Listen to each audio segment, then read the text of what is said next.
Bismillahirrahmanirrahim. Alhamdulillah wassalatu wassalamu ala Rasulillah ma ba'du.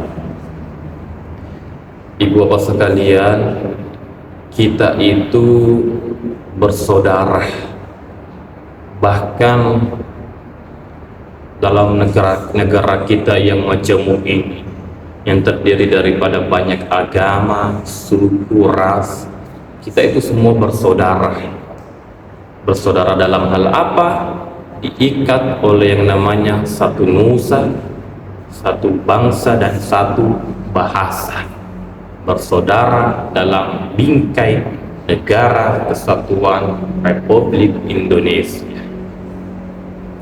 Kemudian ada persaudaraan yang lebih kuat daripada itu, yaitu persaudaraan yang diikat oleh tali akidah.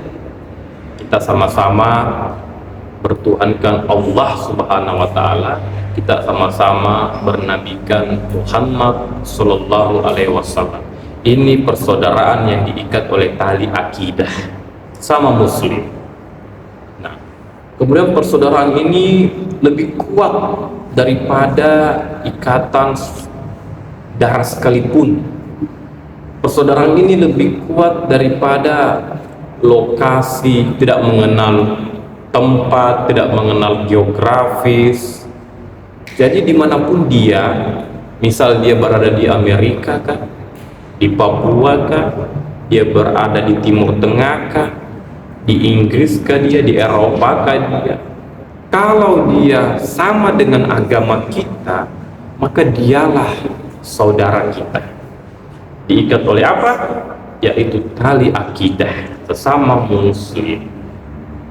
Nah, dan ciri-ciri orang bersaudara itu, Pak, itu seperti apa ya? Kalau yang satu senang, yang lain ikut senang. Tapi kalau yang satu sakit, maka yang lain ikut sakit. Innamal mu'minun ikhwan.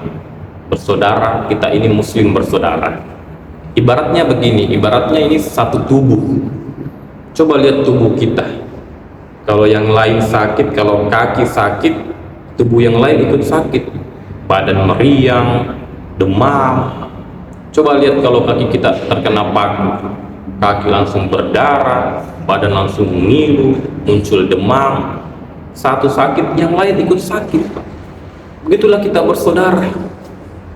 Jadi kalau misalnya di luar negeri ada saudara-saudara kita di Uyghur atau di Palestina itu diserang, mereka dibunuh, maka itu seperti menyakiti kita, menyakiti kita di Indonesia. Itu tuh terbawa. Mengapa? Karena itu saudara kita yang disakiti.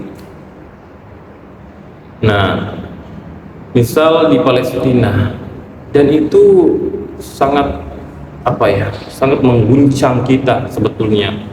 Kalau Palestina itu yang diserang, umat Muslim di sana dibunuh, itu seperti mengganggu kita, itu seperti menyakiti kita.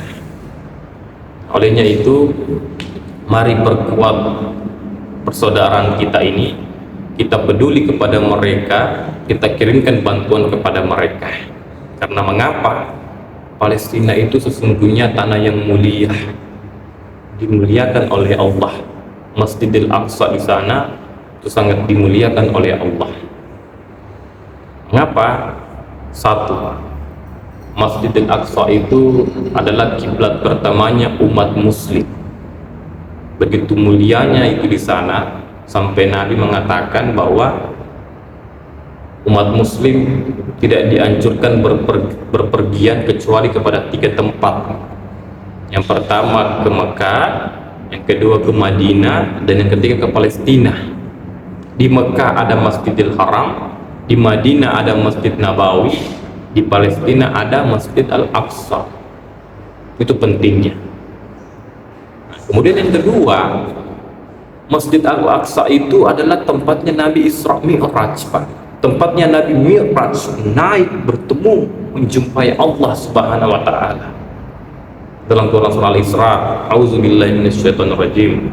Subhanalladzi asra bi'abdihi lailan minal masjidil haram ilal masjidil aqsa alladzina barakna haulahu linuriyahu min ayatina innahu was-sami'ul basir. Barakallahu azim.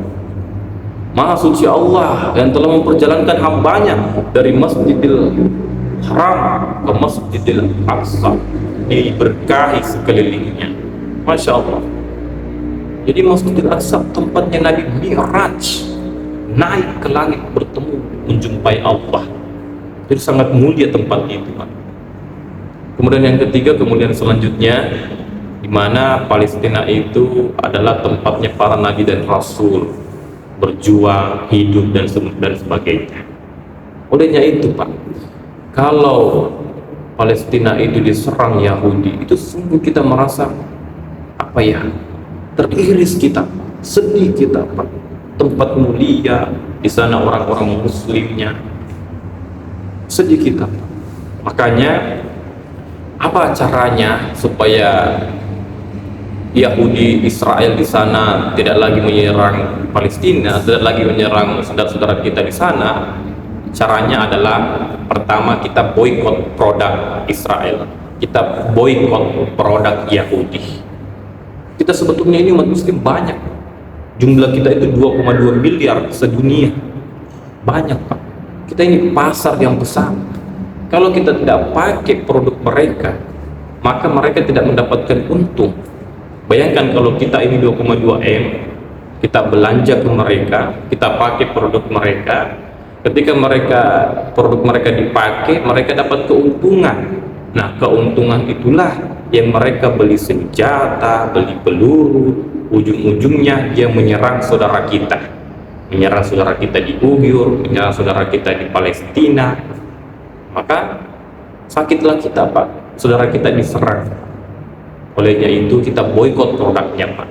Jangan beli produk Yahudi, jangan, Pak. Apa contohnya produk Yahudi itu? Saya sebut ya, mohon maaf ya, yaitu rokok. Coba lihat rokok, Pak. Di mana-mana pabrik rokok itu semua milik Yahudi. Tidak ada pabrik rokok milik Muslim, tidak ada. Coba kita cek di Google. Tapi kalau yang merokok banyak orang Muslim. Tapi kalau pemiliknya tidak ada orang Muslim, Yahudi semua. Nah, ketika kita merokok, uang kita diambil, kita dikasih penyakit, uang kita diambil, ada untungnya. Di sanalah mereka beli senjata, akhirnya diserang saudara kita. Nauzubillah min dzalik. Kemudian ketika kita sakit, dikirim lagi obatnya dari mereka, kita beli lagi, kita kasih lagi keuntungan. Jadi hati-hati, Pak, berbelanja. Tatkala kita nanti itu belanja kita itu akan dimintai pertanggungjawabannya. Siapa yang kita, perusahaan mana yang kita pakai belanja, diminta pertanggungjawabannya nanti. Olehnya itu, Pak, kalau bisa kita usahakan, kita hilangkanlah kebiasaan merokok ini, Pak. Karena bukan hanya merusak kesehatan sendiri, tapi juga kita berikan keuntungan kepada Yahudi secara tidak langsung. Kemudian yang kedua adalah cara kita menolong saudara kita di sana, yaitu dengan doa. Doa kepada Allah, minta kepada Allah supaya mereka dilindungi, mereka dijauhkan daripada Zionis Israel, mereka diberikan kekuatan dan lain sebagainya. Dan yang ketiga, kita berikan bantuan yang konkret, bantuan nyata, apakah itu berupa alat medis, berupa obat-obatan, supaya mereka bisa pulih dan terhindar dari segala penyakit. Barakallahu fikum, semoga bermanfaat, menyadarkan kita bahwa pentingnya kita bersaudara. Kalau saudara kita sakit, harus kita bantu. Wallahu a'lam bishawab. Assalamualaikum warahmatullahi wabarakatuh.